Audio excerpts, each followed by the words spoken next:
Olá, comunidade Moriá, e sigamos a mais um vídeo agora de leituras e resenhas, mantendo a fé evangélica hoje, esse livreto de D.M. Lloyd Jones, Martyn Lloyd Jones, e sigamos a leitura mantendo a fé evangélica hoje.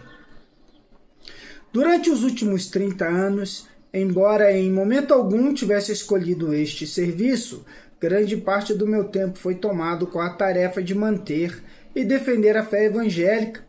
Este fator requer uma referência e explicação pessoal necessária, porque nestes dias o povo cristão está menos acostumado à zelosa discussão e debate das suas divergências. Embora alguns possam pensar que não, eu sou por natureza uma pessoa pacífica, que não gosta de polêmica e de tudo quanto tantas vezes leva a uma calorosa contenda por uma questão de princípios teológicos. Invejo os que têm temperamento plácido e personalidade condescendente e de boa índole, que nunca parecem preocupados com todos os erros, grandes e pequenos, que impedem o progresso e rebaixam os padrões das nossas igrejas. Só pode ser muito mais fácil ser um daqueles que são considerados bons líderes denominacionais e bons homens de partido, daqueles que alegremente seguem o mesmo teor dos seus caminhos. Não importa o que aconteça em volta deles, em certos aspectos, não há nada de que eu apreciaria mais do que ser um pastor nas montanhas, acima e longe de tudo, por sobre as silentes escarpas que eu amo. Mas uma e outra vez fui lançado morro abaixo e impelido a envolver-me nesta difícil, dura e extrênua tarefa, a manutenção do testemunho evangélico.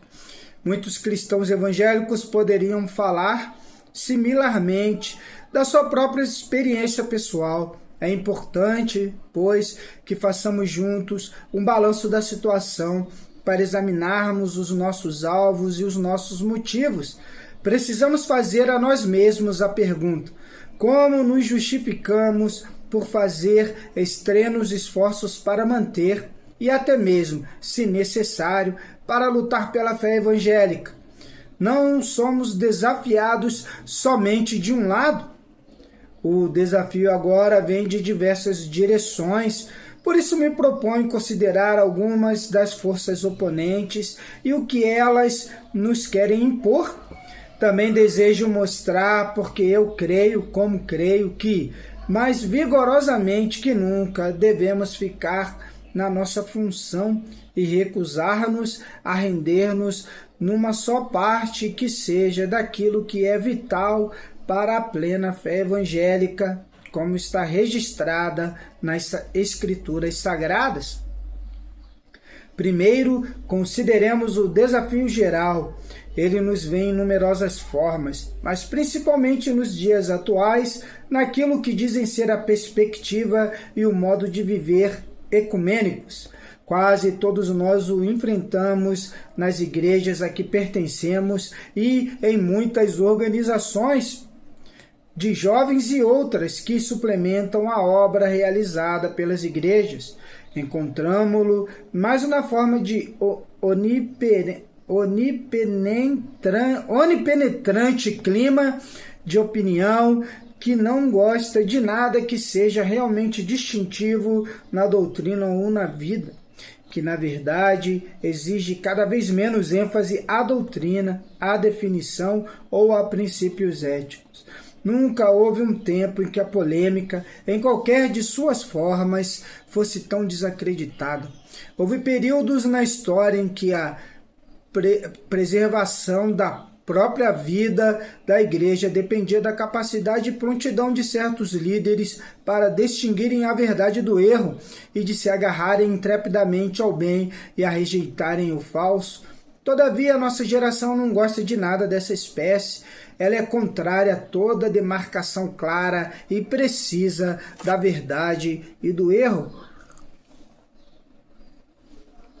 Existe um argumento comum, argumento de bloco, que é amplamente utilizado para justificar todo esse torpor intelectual e esse enfraquecimento moral. O inimigo, dizem eles, está do lado de fora da igreja. Não é para um irmão preocupar-se com o que o seu irmão crê, por mais afastado que pareça estar de tudo o que até aqui tem se caracterizado como ortodoxia. O inimigo real, continuam eles, é o comunismo. Este é algo que ameaça toda a igreja cristã no mundo inteiro. Ele persiste em investir contra a totalidade da vida cristã e nos ameaça a todos igualmente. Não há tempo para debates e para argumentação quando o edifício inteiro está ameaçado. Serão vocês como aqueles que se demoram discutindo sobre qual é a melhor sala ou qual é a melhor mobília quando a casa está prestes a vir abaixo sobre as suas cabeças? Devemos posicionar-nos como um só homem. O inimigo está às nossas portas e ameaça a obra toda. Esse é o argumento.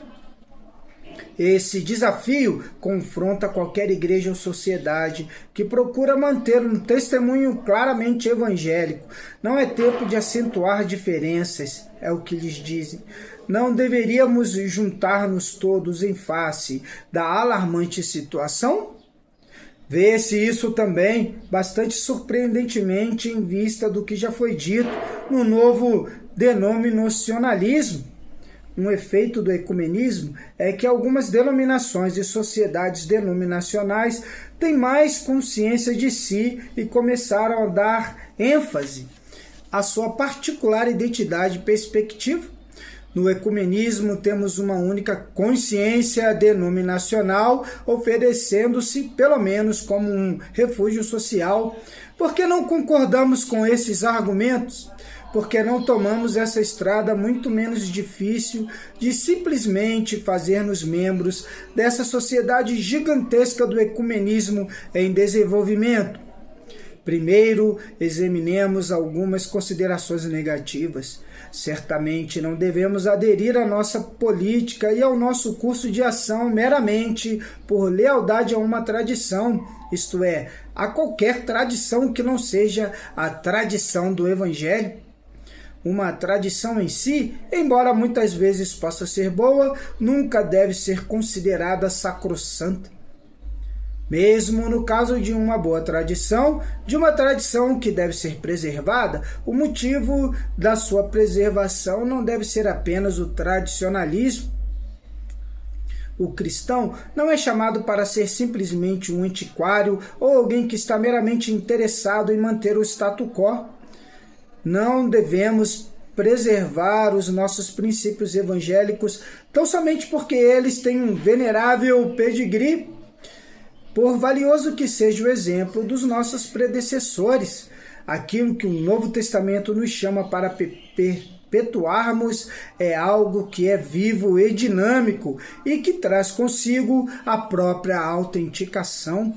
Tampouco devemos ser movidos por um mero espírito de partido. Não devemos pelejar pela linhagem, pela localidade ou por um partido político só por isso, como na história os homens têm feito tantas vezes. Alguns dos nossos amigos e aliados tendem a dar a impressão de que não estão lutando pela verdade, como por seu partido teológico particular. Também não devemos deixar-nos mover por nada que seja da natureza do espírito de temor, porque Deus não nos deu o espírito de temor, mas o de fortaleza e de amor e de moderação, 2 Timóteo 1,7.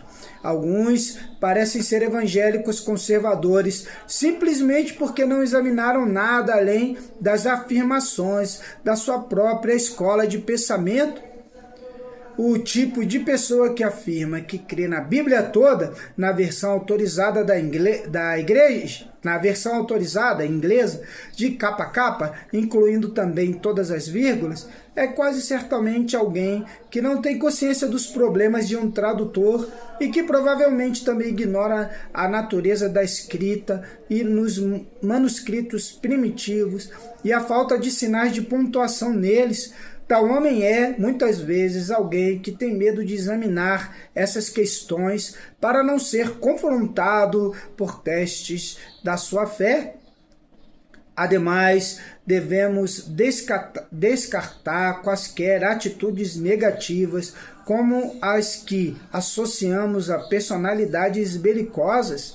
Não devemos agarrar-nos tenazmente à nossa firmeza evangélica simplesmente porque temos espírito contencioso. É muito fácil confundir puro preconceito com os princípios importantes. Recentemente, a nossa atenção foi chamada para um exemplo instrutivo em certo território britânico. Várias figuras influentes como líderes e que eram proeminentes em sua denominação estiveram considerando que a atitude a tomar quanto ao apoio à intenção de sua denominação de filiar-se ao Concílio Mundial de Igrejas. Eles acreditavam que tinham boas razões e são princípios para não dar apoio ao referido curso de ação e estavam preparados para agir de acordo com as suas convicções. Pouco mais tarde, 2 visitantes vindo do outro país chegaram à sua cidade. Esses visitantes pediram uma reunião representativa de líderes para dar-lhes as suas opiniões sobre essa matéria. Os 2 líderes locais ficaram desanimados com o veneno e a acrimônia com que aqueles visitantes atacaram o CMI e sentiram repulsa pela sua maneira de falar. Mais tarde, quando chegou a sua vez de falar, um daqueles 2 preocupados e tristes líderes locais interveio como segue. Aspas. Levanto-me para dizer que estou de acordo com o que os oradores que nos visitam falaram sobre o momentoso caráter dessa questão. Também estou de acordo com a maioria das razões dadas pelas quais os cristãos talvez devam recusar-se a deixar levar para atitudes que parecem comprometer perigosamente e até mesmo trair os tesouros e liberdades que os reformadores e os pais evangélicos conquistaram para nós a tão alto preço. Contudo, há uma coisa da qual discordo seriamente. Os oradores parecem alegrar-se porque os líderes do movimento ecumênico se revelaram guias tão cegos e imerecedores de confiança. Para mim, isso é causa do meu mais intenso e profundo pesar. Eu gostaria, de todo o coração, que esquecêssemos o passado e que tratássemos de conseguir uma forte e duradoura união externa de todos os verdadeiros servos de Deus.